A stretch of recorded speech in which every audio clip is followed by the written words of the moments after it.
Someone said something to you. Maybe a week ago, maybe a month. Could have been a comment online, feedback at work, something a family member threw out at dinner. 10 other things happened that day. Good things. Someone complimented you. You got something right. Something went well.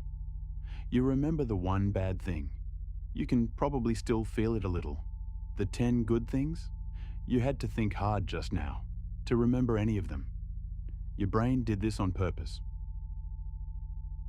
There's a name for this in psychology: negativity bias. Rick Hanson, a neuroscientist at UC Berkeley, describes the brain as Velcro for negative experiences and Teflon for positive ones. Negative events stick. Positive ones slide off. Roy Baumeister at Florida State studied this for years. His finding: bad events impact your psychology 2 to 5 times more powerfully than equally good ones. One bad comment against 10 good ones. The bad one wins, every time, by design. It solved a real problem. For most of human history, missing a threat could kill you. Missing an opportunity just meant you went hungry that day. So the brain learned to over-index on negative information. A rustling in the bushes gets flagged, stored with detail, replayed on loop. A good day gets filed and forgotten. The asymmetry was a feature. The wiring hasn't changed. You're running threat detection software built for a world that doesn't exist anymore. When something threatening or negative happens, your amygdala flags it as high priority. It tells the hippocampus to store it with more detail, more emotional charge, more vividness.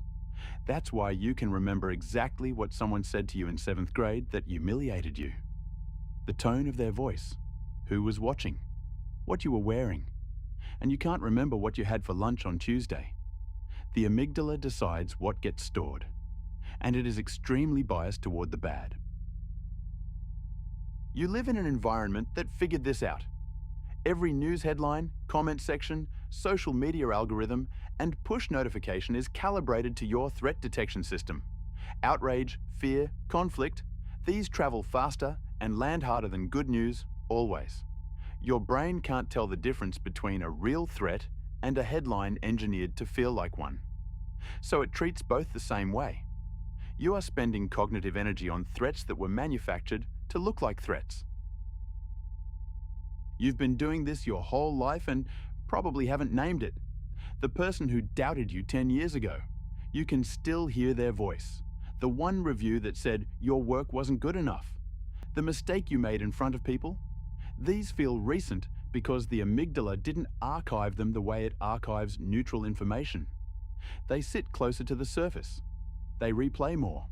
You've been measuring yourself against the failures, not the full record. Your brain stores positive experiences in passing unless you stop it. Rick Hanson's research on neuroplasticity shows that deliberately focusing on a positive experience for 20 to 30 seconds changes how the hippocampus encodes it. You're giving it the same storage weight the brain automatically gives to negative events. The move. When something good happens, pause. Don't move on. Stay with it for 30 seconds. Name it. Let it land. This is correcting an encoding bias, not an optimism exercise. One more piece that matters. Research from Barbara Fredrickson at UNC found you need roughly 3 positive experiences to offset the psychological weight of 1 negative one. You can't break even at 1-to-1. The math doesn't work. Running a surplus of positive experiences is the baseline requirement. Start counting what went right, every day, deliberately. Your brain is actively discounting those moments. The count is the correction. Your brain remembers bad things more than good things. You didn't learn that tendency, you didn't choose it. You've been running threat detection hardware in an environment built to feed it unlimited inputs. 2 corrections. Mark positive experiences deliberately, so the hippocampus stores them with actual weight. Run a surplus, 3 good moments to every one bad, so negative events stop setting your entire baseline. Peakmind protocol releases 1 mechanism per week. Subscribe if this explains something you've been feeling but couldn't name.